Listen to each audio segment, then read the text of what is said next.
Nous sommes en train de parler de l'ordre de Melchisédek, pourquoi nous avons besoin de l'ordre de Melchisédek dans notre vie.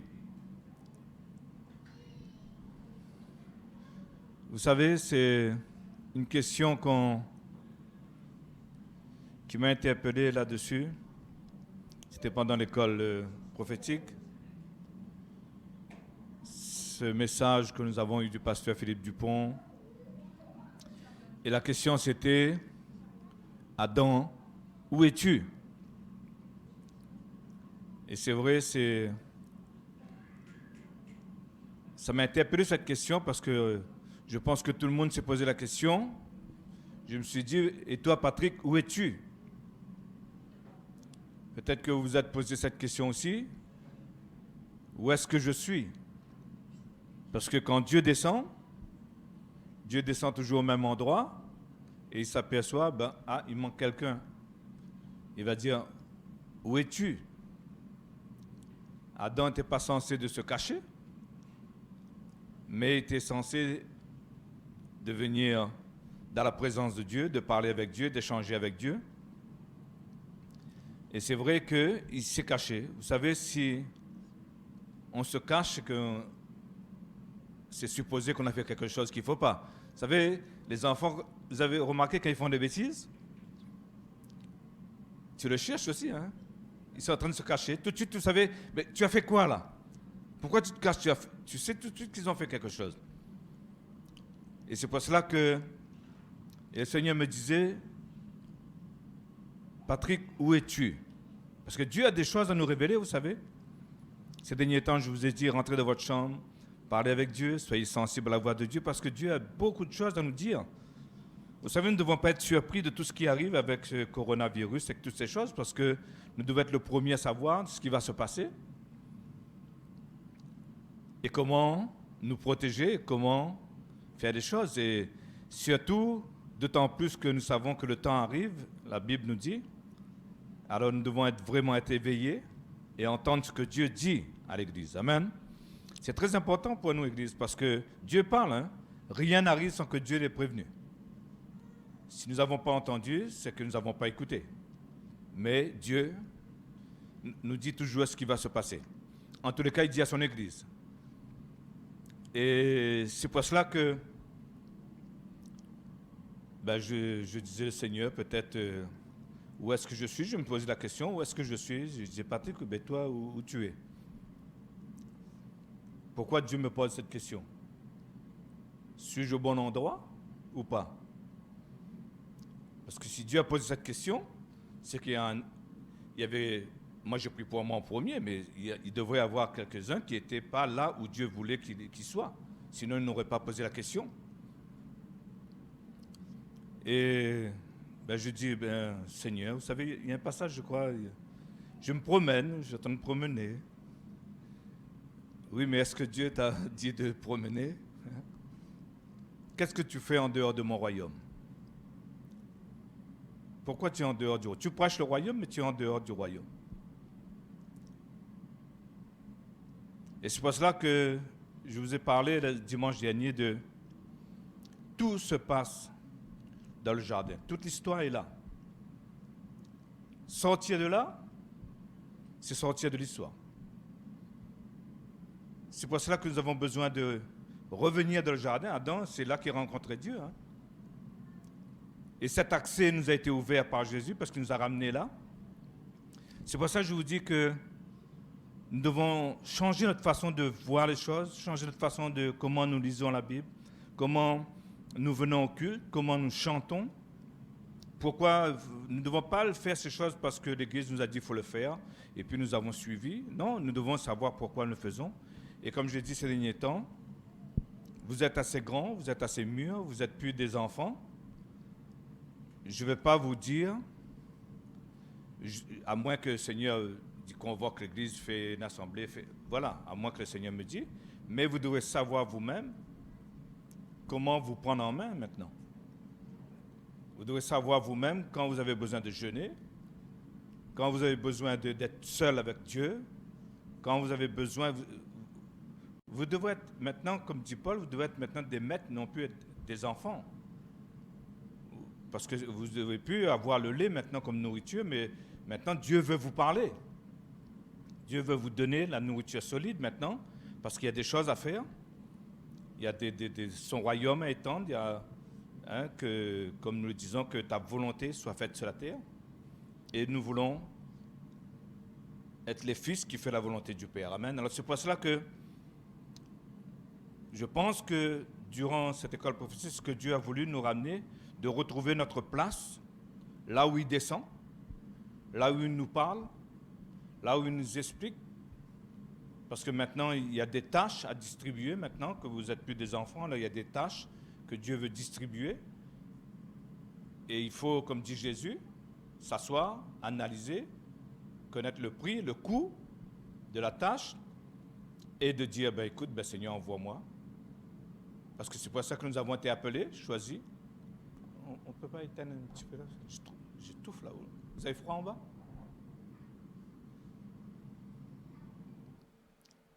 Sinon, j'aurais dû descendre en bas. La prochaine fois. Ok, voilà. Parce que vraiment, tout ce que je vais vous raconter, je vais continuer au fait ce qui s'est passé dans le jardin d'Éden. Et je disais que nous devons penser comme Dieu pense, fonctionner comme Dieu fonctionne. C'est-à-dire que comment Dieu ne fonctionne pas dans le passé, dans le présent, dans le futur. Il est. Et c'est pour ça que lorsque nous entendons Dieu dire quelque chose, c'est fait. C'est de cette manière que nous devons fonctionner. C'est de cette manière que nous verrons notre miracle. C'est de cette manière que nous verrons les choses surnaturelles. Parce que nous appuyons sur ce que Dieu dit. Dieu dit, c'est fait. On ne se pose pas. Dieu a dit à Jésus, passons de l'autre bord. Jésus a dit, passons de l'autre bord. C'est fait. Parce qu'il doit aller là-bas. Il y a quelque chose à faire là-bas. Et c'était très important, c'était prophétique ce qu'il allait faire là-bas. Quand vous regardez le territoire de Gad, vous comprendrez pourquoi Jésus devrait aller sur ce territoire. Si vous regardez dans l'Ancien Testament, dans le livre de Josué. Voilà. Et c'est pour ça que Jésus savait qu'il devrait faire quelque chose là-bas et qu'il devrait y arriver là-bas. Tempête ou pas tempête, il s'en fichait de Jésus. Lui dormait sur le bateau. Parce qu'il devrait arriver là-bas. Et c'est pour cela que quand nous entendons la voix de Dieu, quand Dieu dit « va à tel endroit »,« va là », les attaques, il y aura toujours. Mais on va y arriver. Parce que si Dieu a dit, tu vas y arriver. Et c'est pour ça que nous devons fonctionner avec ce que Dieu a dit. Et c'est très important d'appuyer, surtout ces derniers temps, d'appuyer sur ce que Dieu dit. Parce que le monde parle aussi. La télé parle, beaucoup parlent. Il y a des vraies et des fausses informations. Et notre esprit est pollué.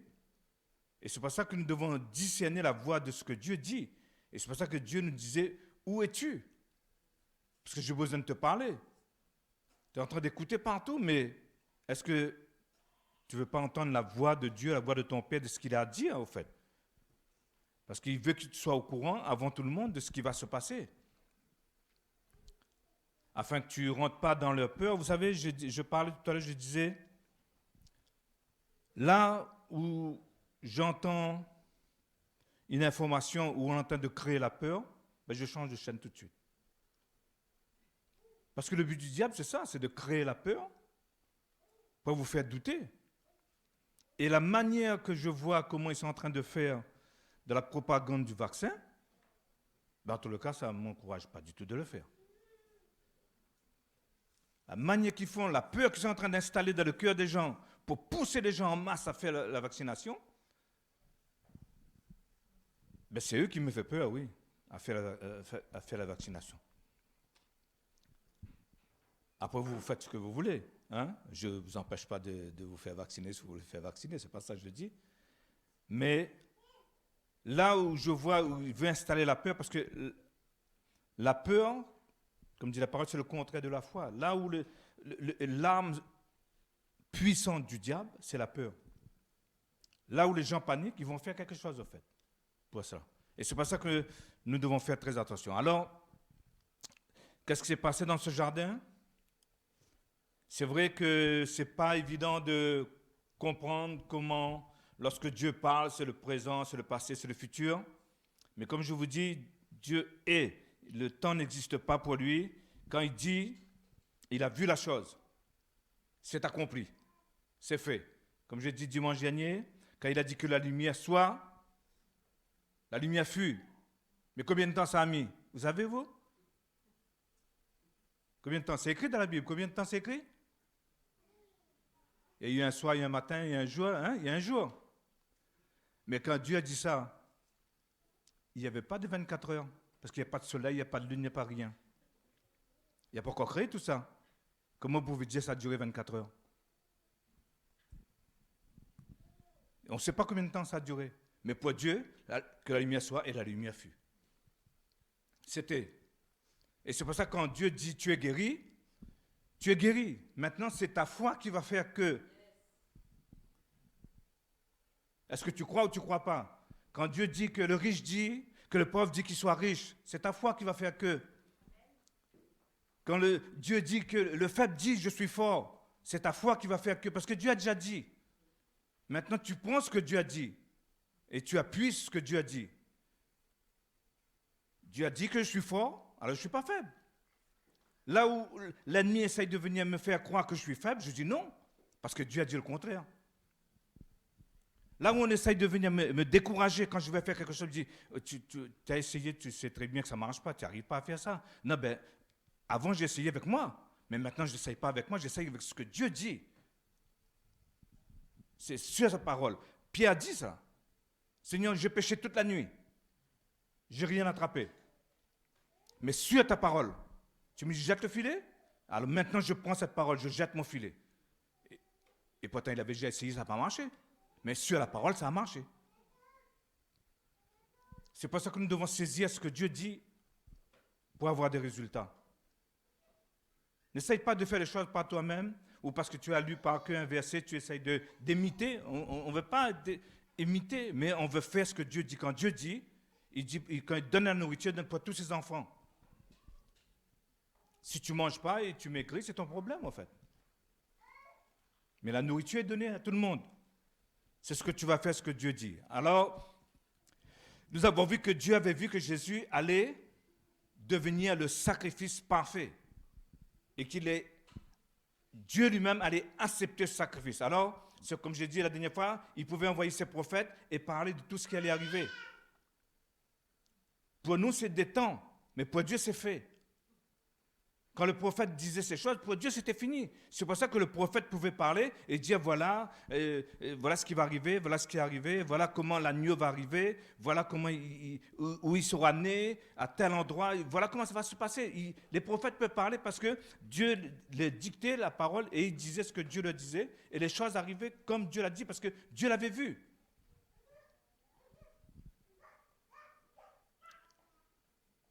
Et quand Dieu dit que la fin du péché cessera, que l'homme sera restauré, c'est que c'est fini.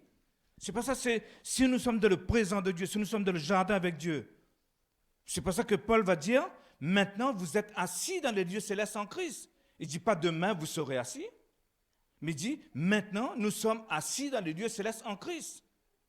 Et c'est pour ça que c'est dans cette position que tu dois te voir. Tu dois te voir assis dans les lieux célestes parce que c'est fait pour Dieu. Et si maintenant si tu as cette position-là, tu es au-dessus de toute domination, toute autorité, toute puissance. C'est pour ça que Jésus dira que voici, je vous ai donné l'autorité de marcher sur la puissance du malin.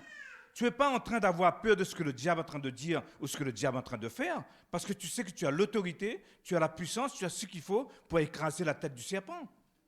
C'est la manière où tu te places. C'est pour ça que Dieu te dit, où es-tu?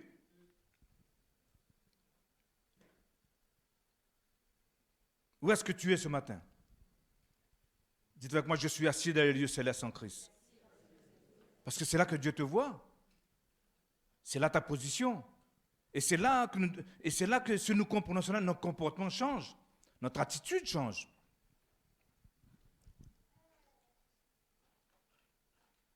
Dieu a vu que son Fils était la finalité de toute chose. La parole de Dieu nous dit qu'en Christ, toutes choses seront achevées. Le Père, dans le jardin, a vu le vrai agneau, le vrai sacrifice. Dans l'Ancien Testament, c'était l'ombre. Mais Dieu a vu au-delà de l'ombre. L'homme voit l'ombre, mais Dieu voit la substance. Amen. C'est pour cela qu'il a accepté le sang des animaux, parce que ça faisait référence au sang de Jésus, le véritable agneau de Dieu. Et tous ces sangs des animaux ne pouvaient pas nous laver ou nous purifier de nos péchés. Parce qu'on n'a pas péché contre les animaux.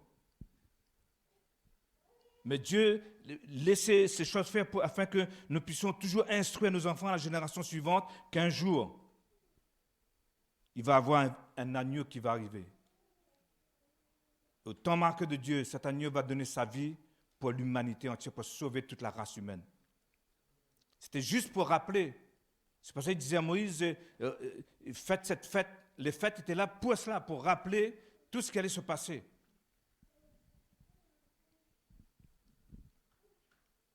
Mais pour chaque sacrifice, Dieu voyait le véritable sacrifice, c'est-à-dire celui de son Fils. Jean, quand il a vu Jésus, c'est ce qu'il a dit. Voici l'agneau de Dieu qui ôte le péché du monde. C'était l'agneau qui était dans le jardin. C'est pour cela qu'aujourd'hui, nous n'avons plus à tenir compte du sacerdoce d'Aaron, parce que ce n'était que l'ombre de la vérité. C'est pour cela que nous devons arrêter de réfléchir avec notre propre raisonnement. Et c'est pour ça, souvent, c'est dans les églises aujourd'hui, c'est ça le problème, c'est que nous raisonnons souvent comme les pharisiens. Dans le passé, nous sommes à la lettre, nous prenons toutes choses à la lettre, mais nous devons maintenant revenir dans le jardin et laisser Dieu nous parler, et parler avec Dieu, échanger avec Dieu. Même si des choses vous ne comprenez pas, vous dites avec Dieu, vous allez voir, il vous donne la réponse. Et regardez dans Luc 24.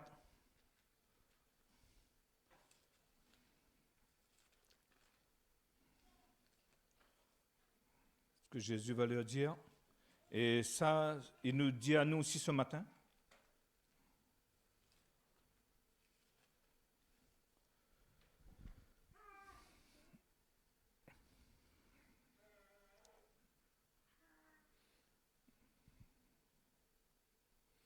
On va prendre un petit peu, c'est le verset 25 qui nous intéresse beaucoup, mais on va prendre un petit peu derrière.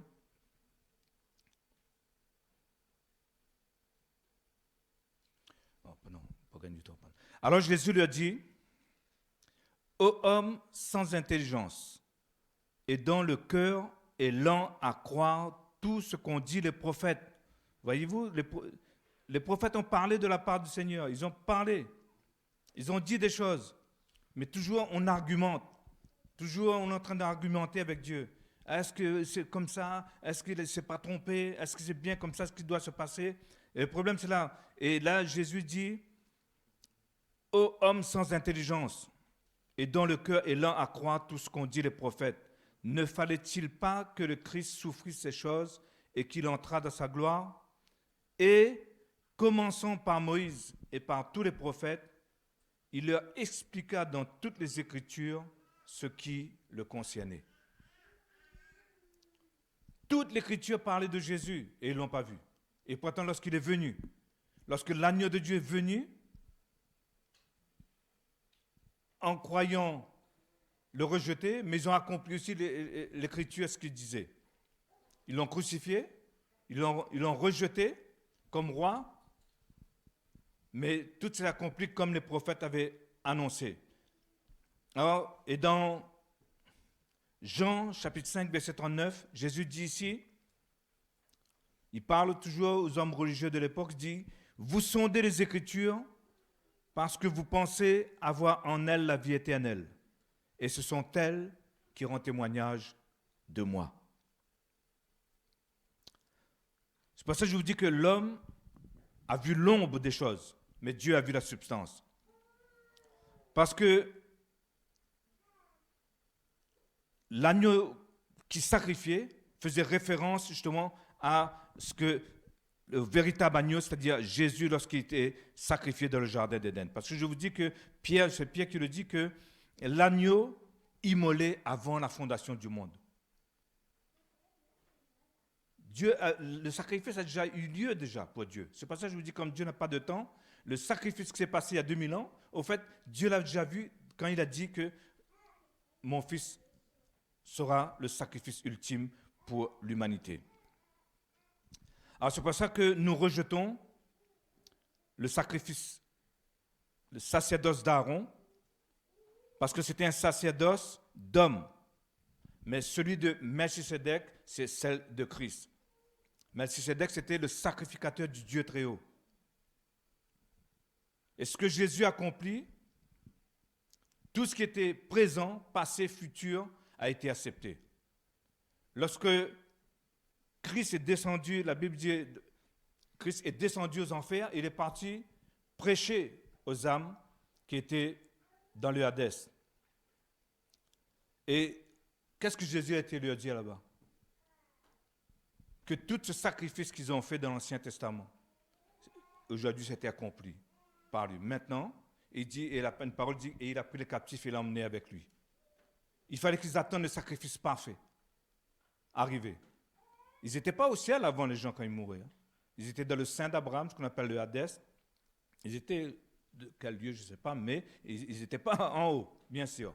Et Christ, après ce sacrifice, les a visités, les a pris avec eux, et Abraham et tous ses saints ont monté avec lui en haut.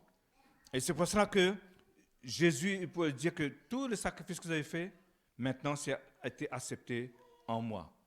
Parce que c'est moi le véritable sacrifice.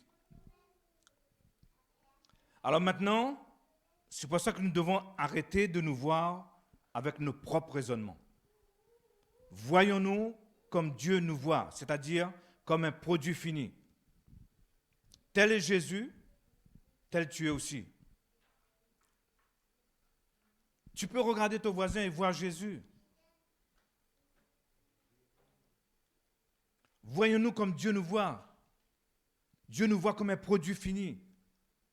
C'est pour ça que je vous dis que Dieu peut dire des choses sur toi parce qu'il connaît la fin sur toi. S'il dit que tu es sauvé, tu es sauvé. Pourquoi tu te poses la question, est-ce que Dieu m'aime encore? Il t'a déjà dit. Pourquoi tu te poses la question, est-ce que Dieu voudra... Dieu sait combien de fois que tu vas tomber. Il sait encore si tu vas tomber demain. Mais si aujourd'hui il te dit je t'aime, il t'a dit je t'aime aussi dans le futur. C'est fait. C'est pour ça que le diable, lui, vient, nous culpabilise. Mais nous devons croire ce que Dieu dit.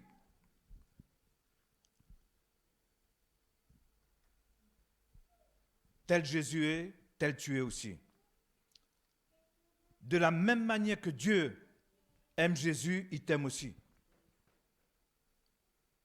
Et c'est pour ça, si tu peux te voir comme Dieu te voit, ta mentalité va changer. Beaucoup de choses négatives vont changer dans ta vie. Parce que c'est avec ça que le diable nous tient. Mais si tu vois et si tu dis ce que Dieu dit de toi, qu'est-ce que Dieu dit de toi? Est-ce qu'il dit des choses négatives sur toi? Non. Mais pourquoi tu écoutes ces paroles qui sont dans ta tête? C'est un mensonge. Le diable est un menteur.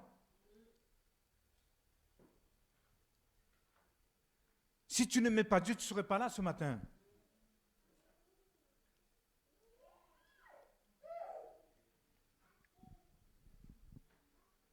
Alors c'est pour ça que enlever toutes ces choses négatives dans ta vie, ta position, ta stature vont changer. Ton attitude, ton témoignage va changer. Ton comportement, ton langage va changer. Parce que tu sais qui tu es. Ce matin, on a entendu parler. Sion, c'est le jardin d'Éden. C'est là où Dieu était. C'est la montagne de l'Éternel. C'est la ville sainte de Dieu. Et là, tu retrouves ton identité.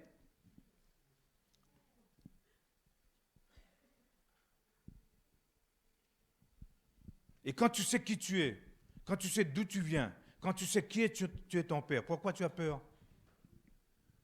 Est-ce que Jésus avait peur? Et Jésus est le modèle, comme j'ai dit dimanche dernier. Et il dit, ce que j'ai fait, vous pouvez le faire. Ce que Dieu a dit à son Fils unique, il le dit à toi aussi. Celui-ci est mon Fils bien-aimé, en qui j'ai mis toute mon affection. Et il le dit pour vous aussi. Parce qu'il a vu ça, lui. Alors dis à ton voisin, tu es quelqu'un d'accompli. Et si tu crois que tu es quelqu'un d'accompli, tes imperfections vont disparaître. Parce que pourquoi? Parce que Christ est en train de grandir en toi. C'est pour ça que quand je vous ai parlé depuis le début, et ça fait un petit moment, 3 ans, quand on a commencé à parler du royaume de Dieu, la semence que nous avons reçue. C'est la semence de Christ, la semence de Dieu. Parce que vous regardez même dans le mot grec, c'est bien marqué le spermatozoïde de Dieu. Dans le mot, et nous, on a mis semence. On a reçu la semence de Dieu. Et Christ est en train de grandir en nous. De la même manière que Marie a porté Jésus, mais vous aussi, vous êtes en train de porter Christ en vous. Marie l'a porté 9 mois, mais vous, c'est toute votre vie. Christ est en train de prendre la place de plus en plus. Vous, vous êtes en train de disparaître et Christ est en train de paraître.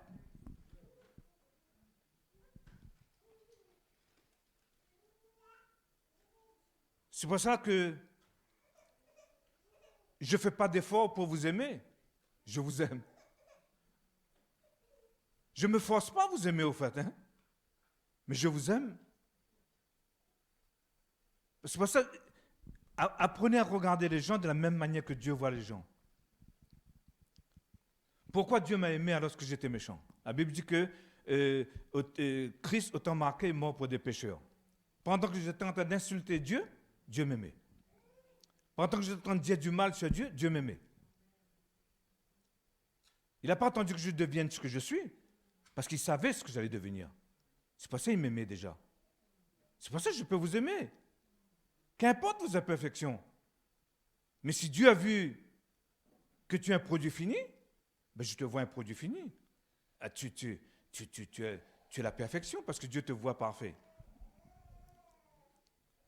Et je comprends, et c'est pour ça que je dis l'écriture, c'est clair au fur et à mesure après. Quand on comprend tout cela, et je comprends quand Jean dit, comment peux-tu dire que tu aimes Dieu, mais que tu n'aimes pas ton frère? Il dit, tu es un menteur. Parce que si tu aimes Dieu, et si tu vois ton frère de la même manière que Dieu voit, et si Dieu l'aime, ben tu es obligé de l'aimer. Sinon, tu es un menteur. Sinon, tu n'aimes pas Dieu, en fait. Tu aimes une religion. Tu aimes les choses que tu entends dans une église. Tu aimes les chants. Tu aimes ces choses-là. Tu aimes l'ambiance. Mais ce n'est pas tout ça que Dieu nous demande. Dieu, aime ton prochain.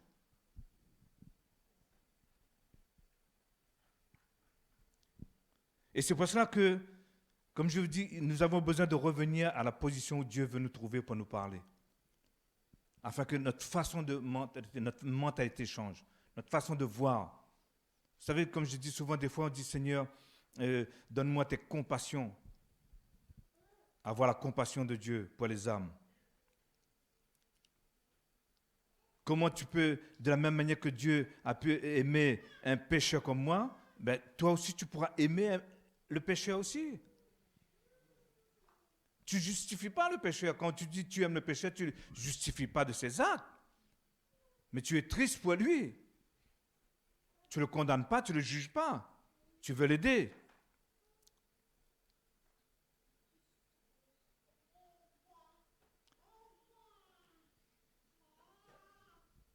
Alors c'est pour ça que tu peux voir Dieu à travers ton frère et ta sœur. Parce que Dieu va se manifester à travers lui. Et tu dis que tu n'aimes pas Dieu. Et tu dis que tu n'aimes pas ton frère et ta sœur. Ben comment Dieu va se manifester? S'il a envie de te parler, tu n'aimes pas ton frère. Ben des fois, Dieu utilise cette personne même pour te parler. Mais comme tu as encore trop d'orgueil, trop ici, ben tu ne veux pas prendre ça. Tu dis, ça, c'est pas Dieu, ça. Là, il est en train de s'acharner sur moi encore. Et là, tu viens encore plus en colère avec tes mauvaises pensées. Mais Dieu va parler par la bouche de chacun de nous à travers son Église. Parce qu'on est un corps. Et Paul explique cela. Que le pied a besoin de la main a besoin de la... chaque membre a besoin des uns et des autres, quoi. Parce que chacun est utile. C'est pour ça que moi, je ne vous vois plus selon les yeux de la chair, mais je vous vois comme le Père vous voit et me voit. Amen. Alors, renouvelle tes pensées et laisse le Saint-Esprit te montrer qui tu es en Christ. On chante, c'est bien, mais il faut savoir vraiment qui tu es en Christ. La Bible dit que tu es un enfant de Dieu. Est-ce que tu as remarqué, à chaque fois que tu as fait des bêtises, tu veux te cacher comme Adam, c'est sûr. Tu veux te fuir de la présence de Dieu, fuir de la présence de tes frères et tes sœurs, tu veux te cacher, parce que tu aimes Dieu, au fait. Hein? C'est pour ça que tu fais tout ça. Hein? Parce qu'au fond de toi, tu aimes Dieu, mais tu as honte, tu veux te cacher. Et ce que Adam et Ève ont fait. Et il y a toujours une voix. D'un moment, il va venir t'appeler, mais tu es un enfant de Dieu, tu sais. Et c'est ce que dit Romains 8, que l'Esprit nous vient toujours en aide et nous rappelle toujours. Et c'est par l'Esprit que nous pouvons crier Abba, Père. Parce que l'Esprit va te rappeler toujours qui est ton Père et qui ne te rejette pas, retourne vers lui, qui va t'aider. Tu t'es fait avoir, mais tu vas prendre le dessus parce qu'il y a la semence de Christ en toi. Dites-vous bien, tôt ou tard, tu vas prendre le dessus. Un enfant n'a pas mis, tu sais, il met du temps à marcher. Mais il y arrive. Vous allez y arriver, dites-vous bien, vous allez y arriver. Parce que Dieu l'a vu. Si Dieu l'a vu, Seigneur, si tu as vu ça pour moi, pourquoi moi je ne vais pas croire?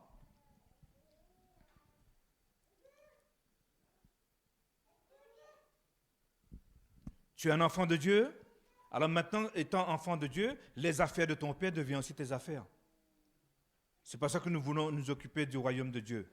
Alors c'est pour ça que arrête de te fatiguer avec les affaires du monde. Mais des fois, nous sommes trop préoccupés avec ce que tout le monde, avec les activités que le monde nous donne. C'est pour nous fatiguer.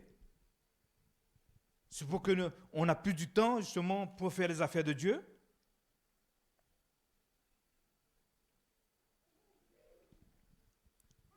La Bible dit que nous sommes co-ouvriers avec Christ. Dieu a un plan pour nous. Quand Dieu t'a sauvé, il t'a sauvé pour quelque chose. Et Dieu a des œuvres pour toi. Dieu compte sur toi. À un temps fixé, Dieu va t'appeler, il faut que tu sois prêt. Parce que tu as été créé pour cela. Vous savez, des fois, pas beaucoup de temps. Vous savez, quand Esther était dans reine, à un moment donné, peut-être elle a cru, Dieu, oh là là, je suis la reine, je suis bien dans le palais, maintenant je suis plus esclave, je mange bien, je fais ce que je veux, et tout, je suis la reine. Mais un prophète est venu lui dire, mais tu sais, il y a un problème avec ton peuple là. Alors peut-être tu es bien là où tu es, mais qui sait? Ce n'est pas pour ce temps-là que Dieu t'a appelé. Maintenant, tu dois agir, tu es reine, mais tu vas prendre ta responsabilité de reine maintenant. Parce que ça avait un coût pour elle. Et elle a bravé cela, la reine Esther. Et c'est pour ça qu'il y a un temps pour vous où vous devrez faire quelque chose. Il y a un temps où Dieu va te dire, c'est maintenant. Voilà pourquoi je t'ai choisi, voilà pourquoi je t'ai appelé, voilà pourquoi. Et maintenant, agis maintenant. Et comme je vous dis, ce n'est pas faire des choses et des choses et des choses qui va te plus qualifier pour Dieu. Mais c'est de faire la chose pour laquelle Dieu t'a créé. Parce que c'est ça que Dieu te demandera un jour. Je t'ai créé pour cela. Est-ce que tu as fait cela?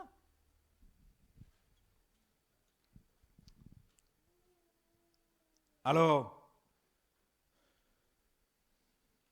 nous voulons que son royaume vienne, nous voulons que sa volonté soit faite sur la terre comme elle est faite au ciel. Arrêtez de vous regarder comme des personnes inutiles. Comme je vous dis, Jésus aussi, pendant 30 ans, n'a rien fait. Et qu'est-ce que Jésus a fait pendant 30 ans? Il a appris l'obéissance.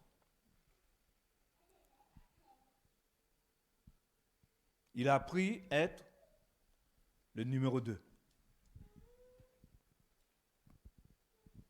savez, le numéro 2 doit obéir au numéro 1. Imaginez, au commencement était la parole. C'est lui. Hein? et il doit maintenant s'abaisser pour devenir numéro 2.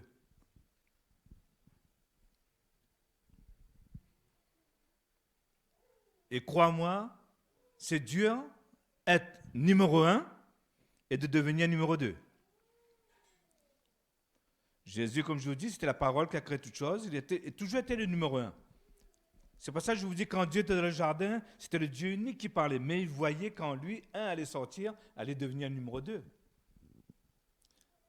C'est pour cela que nous devons voir les choses selon les perspectives de Dieu. Dieu dans le jardin a vu tout ce que son fils accomplit.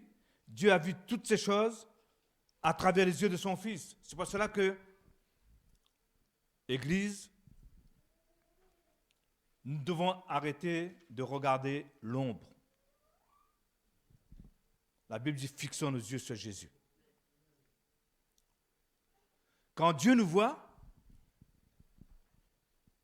et c'est là qui est très important, quand Dieu nous voit, il voit Jésus en premier.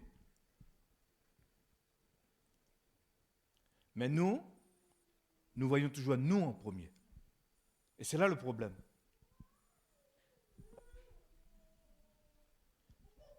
C'est pour ça que je vous dis que le premier ne veut jamais devenir deuxième. La chair ne veut pas prendre la place de deuxième. On est né chair en premier, on est né de l'esprit après. Mais c'est l'esprit qui doit régner, mais la chair ne veut pas.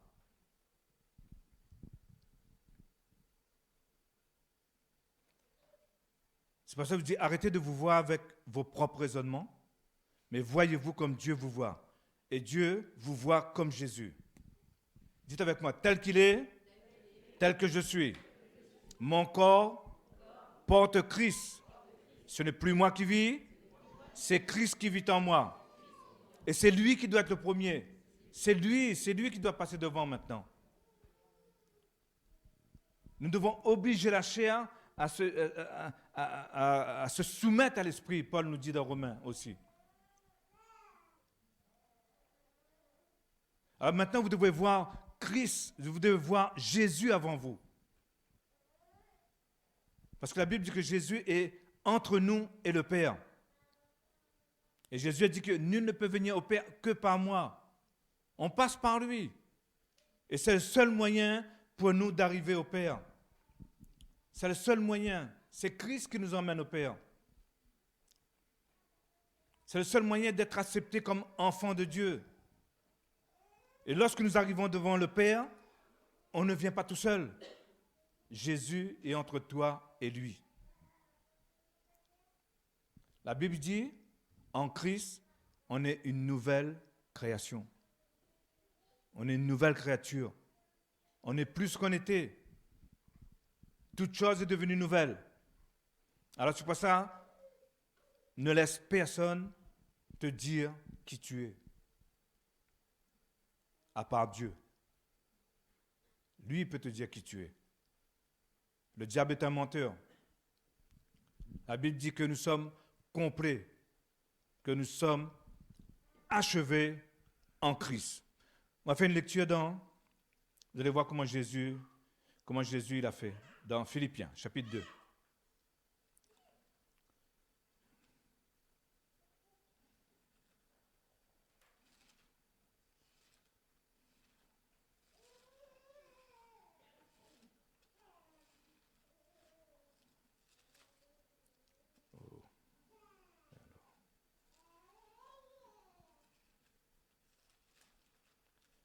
Ok, Philippiens, chapitre 2, on regarde le verset. Verset 5. Voici ce que la parole de Dieu nous dit. Ayez en vous les sentiments qui étaient en Jésus-Christ. Ce mot aussi, on peut le traduire par attitude. Ayez en vous les attitudes qui étaient en Jésus-Christ, lequel, existant en forme de Dieu, n'a point regardé comme une proie à arracher d'être égal avec Dieu.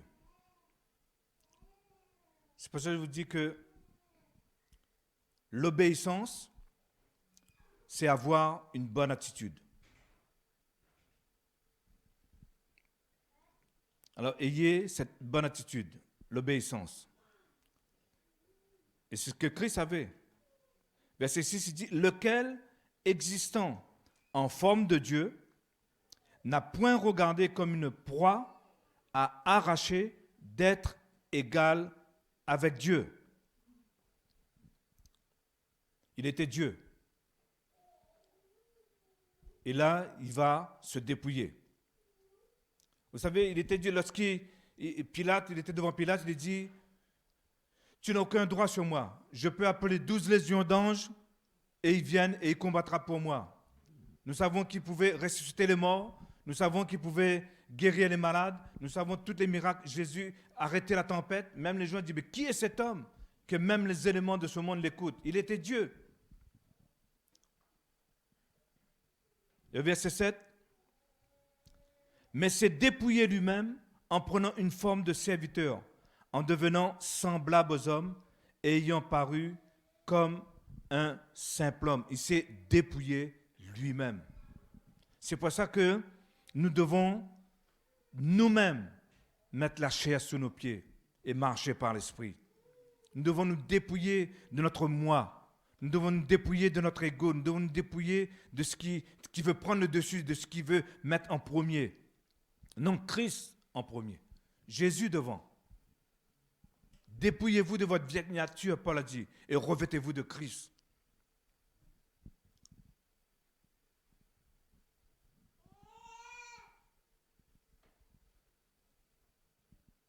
Jésus s'est dépouillé de ce droit divin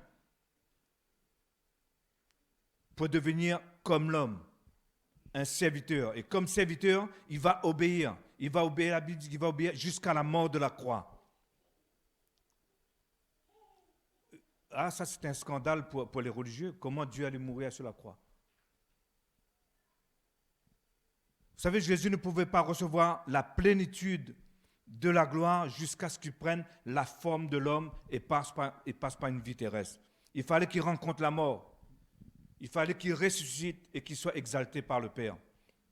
Et c'est après tout cela qu'il pouvait reprendre sa position qu'il avait avant. C'est là qu'il va dire sa prière, Père, redonne-moi la gloire que j'avais auprès de toi. Mais il fallait il se dépouille de tout cela, il devienne homme, il devienne serviteur. Dieu lui-même s'est dépouillé. Et nous, souvent, nous voulons laisser toujours notre ego devant. Nous ne voulons pas nous dépouiller de notre vieille nature. Le moment où Jésus est devenu homme, il a dû mettre de côté son droit divin. Et comme Jésus, nous devons nous dépouiller du premier, qui est la chair, et prendre la place du second. Arrêtez avec notre ego. Ah, Dieu m'a choisi pour un ministère. Je suis intelligent. Vous savez, des fois, quand je parle que certaines personnes, pas ici, mais ailleurs, qui il est lui pour me parler? Moi, je suis un pasteur de plus grand calibre. J'ai une église de plusieurs membres. Je parle écouter.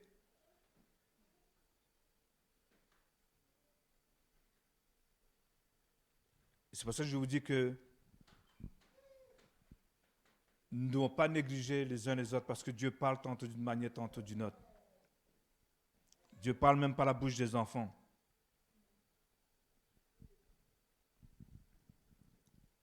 Des fois, dans les églises même, ça se passe comme ça. Des personnes qui ont plus d'études que le pasteur ou qui sont plus riches ou, je ne sais pas, plus... qui parlent mieux, qui ont un meilleur langage. Ah, pourquoi je vais l'écouter, lui? Je suis plus qualifié. Pourquoi je dois t'écouter? Et c'est comme ça, mes amis, que nous faisons des erreurs. C'est comme cela, vous savez, votre père restera toujours votre père. Vous pouvez être plus qualifié que votre père, mais votre père restera toujours votre père.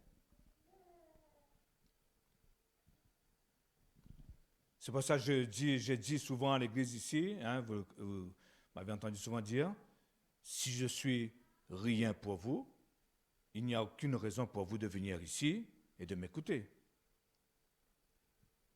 Et c'est pour ça que pour apprendre l'obéissance, il faut nous vider de tout ce que nous avons. Il faut repartir à vide, à zéro. Et c'est ça la chose la plus difficile à faire. Vous savez, je ne pourrais pas vous conduire si vous ne soumettez pas à l'autorité de Dieu. L'ordre de Melchisedec, c'est ça. Hein? Vous savez, quand Jésus est venu, avant qu'il commence son ministère, il s'est soumis à Jean-Baptiste. C'est pour ça que lorsqu'il arrive devant Jean-Baptiste, Jean-Baptiste ne veut pas le baptiser. Il dit, c'est moi qui ai besoin d'être baptisé par vous. Mais Jésus dit, non, tu es l'autorité choisie par le Père et je dois me soumettre à cette autorité. Et il est convenable de faire ce qui est juste. Parce que Jean-Baptiste, c'était la personne qui était choisie par Dieu, qui parlait aux gens. Les pharisiens venaient se faire baptiser, beaucoup de gens venaient se faire baptiser. C'était la personne choisie par Dieu. Et Jésus lui-même devait se soumettre à l'autorité qui était là, sur terre. Et imaginez vous-même, c'est Jésus lui-même qui a nommé Jean-Baptiste. Lorsqu'il était Dieu, il n'était pas encore dépouillé. Et il ne peut pas contredire son autorité. Et il doit se soumettre à cette autorité. Et c'est pour ça que je dis que pourquoi c'est très difficile? Parce que notre volonté s'oppose toujours envers notre leader. Mais Jésus, qu'est-ce qu'il a dit? Pas ma volonté. Parce qu'il y avait ce combat aussi. Père, si tu peux éloigner cette coupe. Mais il va dire, pas ma volonté, mais ta volonté. Le Père était son leader et il faisait toujours ce qui était agréable au Père, la parole de Dieu nous dit. Et c'est pour ça que nous devons apprendre à nous dépouiller de notre volonté, de nos émotions. Arrêtez de vous remplir de mauvaises pensées. C'est comme ça, plus que les mauvaises pensées viennent, plus que notre cœur s'endurcit. Vous savez, mon but ici, c'est de vous emmener vers le haut. Alors, n'essayez pas de me combattre, mais dépouillez-vous et soyez obéissants. Et vous verrez que Dieu vous remplira de sentiments nobles. Nous devons apprendre à faire confiance, à être un bon serviteur, et parce que ça doit venir de nous-mêmes, se soumettre volontairement. Je sais, ça c'est la chose la plus difficile. Et ça c'est la chose la plus difficile pour l'Église en général. Et c'est là qu'il y a des problèmes dans les églises partout. Vous savez, je prends des risques avec vous. Mais je vous fais confiance dans les tâches que je vous confie. Vous savez, quand j'ai rencontré mon père spirituel, au début, pourquoi je vous dis ça? Parce que j'étais comme ça aussi. Hein? La première fois que j'ai rencontré mon père spirituel, je me posais un tas de questions. Les mauvaises pensées m'ont attaqué, parce que j'avais toujours du mal à faire confiance. J'étais souvent trahi par des hommes de Dieu, alors j'avais du mal à faire confiance aux hommes de Dieu. Et j'ai dû apprendre toutes les choses que je vous dis là. J'ai grandi parce que j'ai appris à me soumettre. Et c'est pour ça que dans l'ordre de Melchisedec, il y a cette chaîne d'autorité que nous devons respecter. Et c'est comme ça que toute la parole de Dieu deviendra source de vie pour vous. Dieu entendra vos cris, Dieu entendra vos pleurs. C'est pour ça que Dieu s'occupe de vous. À un moment donné, quand le Seigneur m'a dit, il faut que tu fasses confiance, surtout, vous savez, où l'ennemi vous attaque, hein, pour les dîmes, même dit, Seigneur, mais moi je ne connais pas pourquoi je vais lui donner ma dîme. Je ne connais pas qu'est-ce qu'il fait avec ma dîme. On a tous ces pensées. Mais le Seigneur me dit, ça, ce n'est pas ton problème, ça sera mon problème et lui. Mais toi, fais ce que tu dois faire.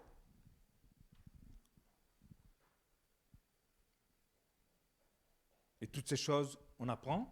Et quand on se décharge de tout cela, mais de plus en plus, vous voyez que Dieu aussi vous met des sentiments plus nobles dans votre cœur. Vous comprenez les choses et vous voyez les choses. Et en retour, vous recevez, vos prières sont entendues, comme je dis, vos cris sont entendus, vos pleurs sont vus.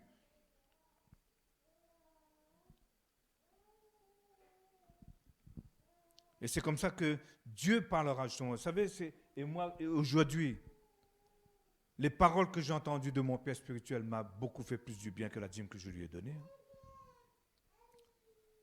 Ça m'a sauvé la vie. Ça m'a montré beaucoup de choses.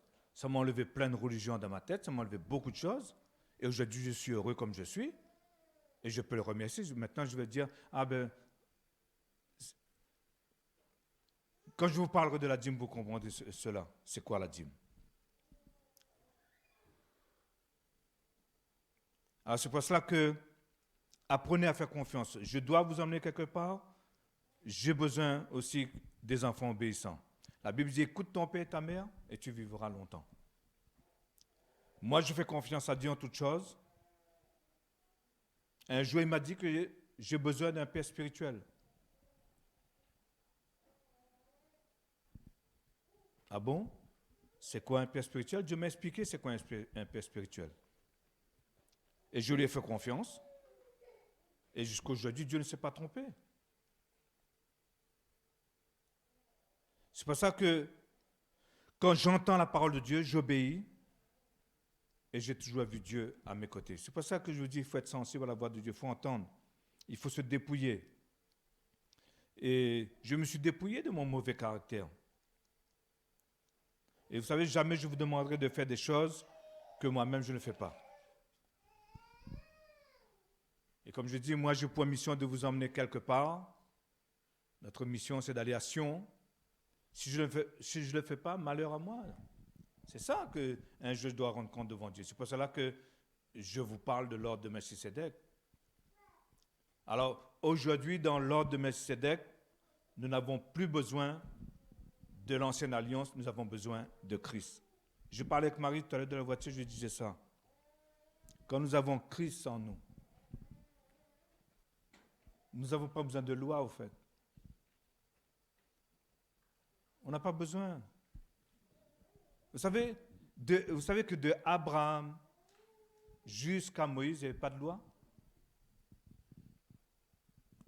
Mais pourquoi la loi? Paul va dire, pourquoi la loi a été donnée? La loi a été donnée pour protéger l'homme.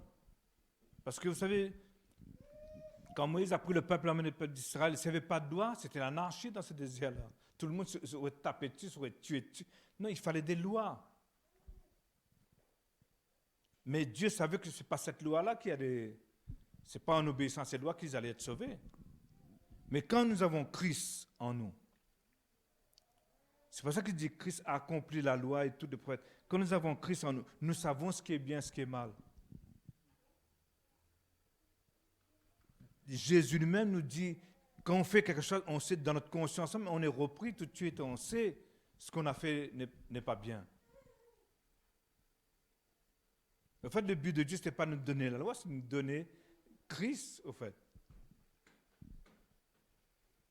C'est pour ça qu'il dit que la loi ne pouvait rien faire.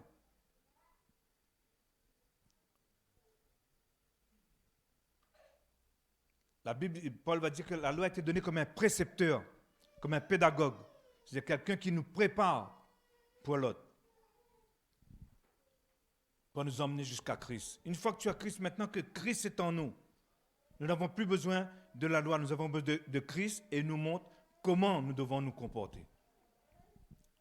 C'est pour ça que demain, lorsque vous allez vous regarder dans un miroir, vous devez voir Christ avant vous-même. Parce que on va le lire, puis je terminerai là-dessus. 2 Corinthiens, chapitre 3. Quand vous regardez, arrêtez de regarder vous-même. Regardez Christ. On va le lire, puis je développerai ça dimanche prochain. Chapitre 3, verset 18. Nous tous qui, le visage découvert, contemplons comme dans un miroir la gloire du Seigneur. Nous sommes transformés en la même image, de gloire en gloire, par le Seigneur, l'Esprit. Nous tous, le visage découvert, contemplons dans un miroir la gloire du Seigneur. Et c'est pour ça que lorsque tu te regardes, voir Christ. Regardez comme dans Corinthiens chapitre 13, je vais regarder le verset, mais dans 13, il en parle aussi, un passage là-dessus. Le verset, c'est lequel? Voilà, 12. 13, 12. Aujourd'hui, nous voyons au moyen d'un miroir, d'une manière obscure, mais alors nous verrons face à face. Aujourd'hui, je connais en partie, mais alors je connaîtrai comme j'ai été connu.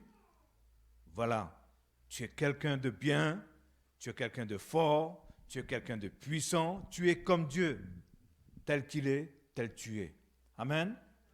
Et c'est pour cela que ça fait trop longtemps que je vous vois, Église, vous luttez trop contre vous-même. Voyez-vous comme Dieu vous voit. Vous êtes une personne accomplie. Et c'est à cause de cela que vous ne pouvez pas aider les autres, parce que vous voyez toujours faible. Vous voyez toujours, comment je vais l'aider parce que moi aussi je suis dans la même situation que lui. Non, non, non, tu n'es pas dans la même situation. Tu as Christ, toi. Tu as Christ, tu n'es pas comme lui au fait.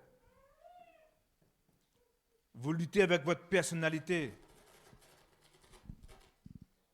Vous luttez avec votre confiance. Vous luttez avec votre façon de penser. Vous luttez même avec la personne qui est à l'intérieur de vous. Et ça prend toute votre énergie. Et après, vous êtes fatigué.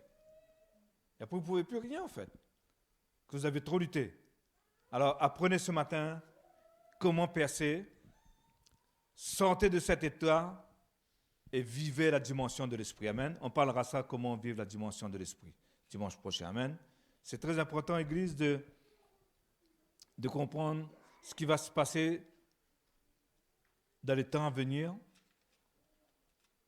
Quand vous allez découvrir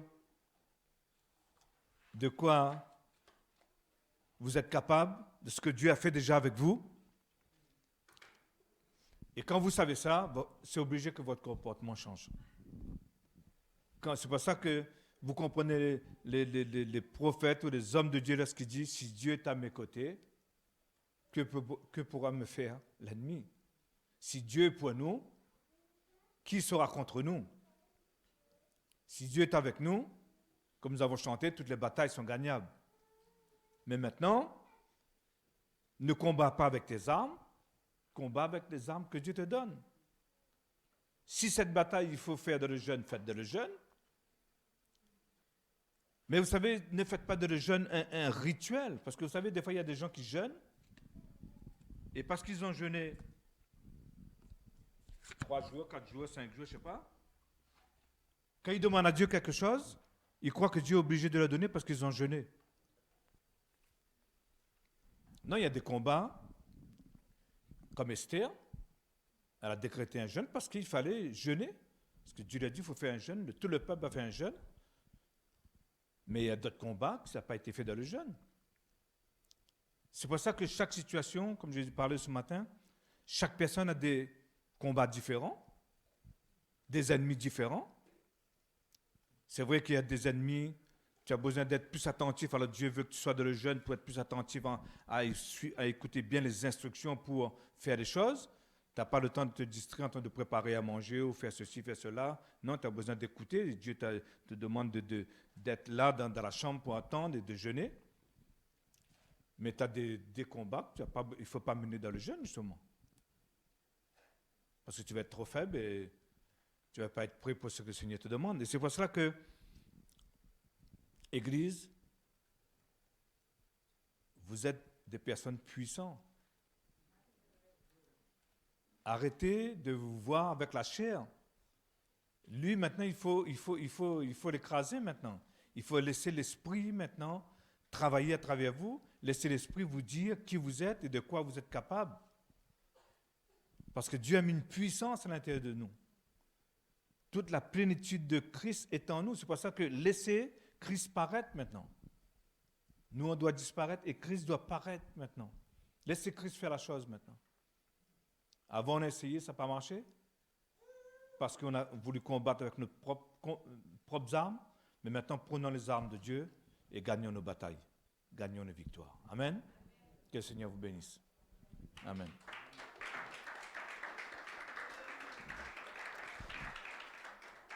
Je n'ai pas pu tout vous parler encore, mais je vous parlerai comment il faut que nous arrivions à nous positionner et avoir cette stature que Dieu veut que nous ayons.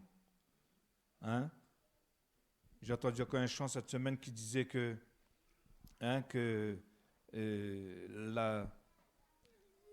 la terre entière attend la manifestation des fils de Dieu. Et il faut que nous prenions cette place de fils de Dieu. Comme Jésus, les fils de Dieu, c'est comme Jésus. Hein? C'est pour ça qu'on dit tel qu'il est, tel que nous sommes. Alors regardez Jésus, dire, oh là, je vais devenir comme cela. C'est comme ça, c'est ça notre but au fait. C'est ça, la fin, on est en train de mener une course, et c'est ça la victoire. Et tu vas gagner. Dieu dit que tu vas terminer la course, tu vas gagner. Comme Jésus est, tu vas être comme ça. Vois ton frère, vois ta soeur comme ça, tu verras. Tu es obligé de l'aimer au fait. Parce que c'est Jésus au fait. Tu vois toi comme Jésus, ben, ton frère, ta soeur aussi, il va être comme Jésus. Alors c'est pour ça, comme dit Jean, ne dis pas que tu aimes Dieu et tu n'aimes pas Jésus qui est à côté de toi, quoi. Parce qu'il est comme Jésus. Parce que Dieu a vu le produit fini. Amen. On va se lever. Moi, je vois que de Jésus ici. Non, je rigole pas, c'est vrai. Hein, je ne dis pas ça pour vous faire plaisir, mais je dis, oui, il y a beaucoup de fils et de filles de Dieu ici, mais c'est parce qu'on n'a pas réalisé vraiment de quoi nous sommes capables, et c'est de plus en plus, l'Esprit va nous apprendre toutes ces choses. L'Esprit va prendre le dessus, et vous allez voir que ce que Jésus a fait, vous pouvez le faire aussi. Vous pourrez guérir vous-même, vous pourrez guérir vos enfants, vous pourrez dire que rien ne va me manquer. Essaye de vous voir dans le jardin avec Dieu dans le temps présent et que tout est là. Que vous êtes là maintenant, que tout est accompli, que vous êtes assis à la droite de la majesté divine aussi avec Christ, que vous êtes en train de régner avec lui. Et le démon ne peut pas vous toucher là, parce que vous êtes au-dessus de toute domination. Éphésiens nous dit, toute autorité, toute puissance. Vous êtes au-dessus. Et si vous êtes au-dessus, il est au-dessous. Alors arrêtez d'écouter le diable. Arrêtez d'écouter ce que les infos vous disent. Dès que vous voyez les infos en train de vous mettre la peur de votre cœur, changez de chaîne. Dès que vous voyez ça va s'entendre créer une crainte chez vous, changez de chaîne. Il est en train d'essayer de vous manipuler au fait. Parce que vous savez, ils sont très forts les médias. Ne croyez pas que les médias disent des choses. C'est pesé, c'est calculé, et tout est bien traité. Hein? Alors, quand vous voyez que ça commence à faire peur, oh là, ça commence à créer une crainte, changez de chaîne, n'écoute pas. Ils sont en train de nous manipuler. Alors c'est pour cela que, c'est là, à ce moment-là, tu dis, Seigneur, et toi, qu'est-ce que tu dis de ça, toi? Et tu verras, Dieu te donnera la parole qu'il faut. Et tu t'appuieras sur cette parole. Seigneur, tu vois, il a essayé de dire ça pour me faire peur, et toi, qu'est-ce que tu dis? Comment je peux régler ça? Écoute Dieu, tu verras, il te donnera la parole qu'il faut, et tu dis, voilà, ça c'est ma parole, ça c'est pour moi. Alors, dis ce que vous voulez maintenant, Dieu a parlé, et puis c'est tout. Amen. Vous allez gagner. Moi, je sais que vous allez gagner.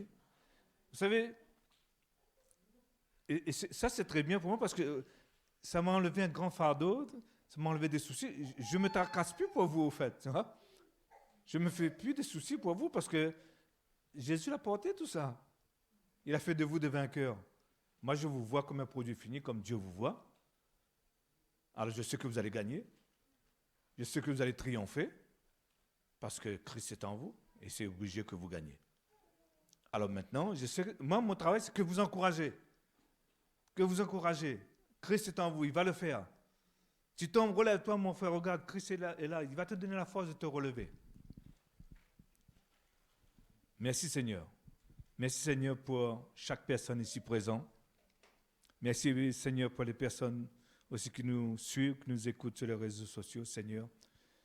Que tu puisses les bénir aussi, Seigneur, que ta parole puisse leur faire du bien aussi, Seigneur. Avec toutes ces informations que nous recevons actuellement, Seigneur, tu vois, Seigneur, combien notre esprit, notre âme est troublée. Mais Seigneur, tu as dit, Seigneur, toi tu as parlé et nous sommes tes enfants. Nous entendons ce que l'Esprit dit à l'Église. Nous nous appuyons sur ce que toi tu dis pour ton Église. Qu'importe ce qui peut se passer, Seigneur, dans ce monde, mais Seigneur, tu nous as déjà gardés et protégés. Tu nous as déjà placés dans les lieux célestes avec Christ. C'est déjà accompli, c'est déjà fait.